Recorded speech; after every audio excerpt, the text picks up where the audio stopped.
ડાંગ જિલ્લાના ગિરિમથક સાપુતારા ખાતે ચાલી રહેલા મોન્સૂન ફેસ્ટિવલના ઉદઘાટન પ્રસંગે રાજ્યના ઉપમુખ્યમંત્રી હર્ષ સંઘવીએ સાપુતારા બસ ડેપોની આકસ્મિક મુલાકાત લઈ તંત્રને દોડતું કરી દીધું।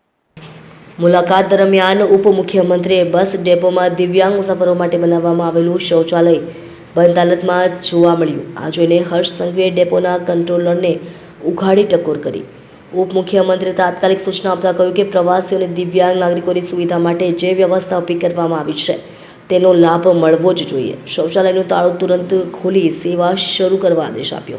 સાપુતારા મોન્સૂન ફેસ્ટિવલ દરમિયાન મોટી સંખ્યામાં પ્રવાસીઓ ઉમટી રહ્યા છે, ત્યારે બસ ડેપો સહિત તમામ 4 સ્થળોએ પાણી, સ્વચ્છતા અને અન્ય જરૂરી સુવિધાઓ સુચારુ રીતે ઉપલબ્ધ રહે તે માટે તંત્રને જરૂરી પગલાં લેવા પણ ઉપમુખ્યમંત્રીએ સૂચના આપી હતી। ઉપમુખ્યમંત્રીની અચાનક મુલાકાતથી બસ ડેપોના સમગ્ર તંત્રમાં દોડધામ જોવા મળી હતી। તંત્ર દ્વારા તાત્કાલિક શૌચાલય ખોલીને સેવા ચાલુ કરવામાં આવી હતી। પ્રવાસીઓએ ઉપમુખ્યમંત્રીની આ સંવેદનશીલતા અને ત્વરિત પગલાંને આવકાર્યા હતા।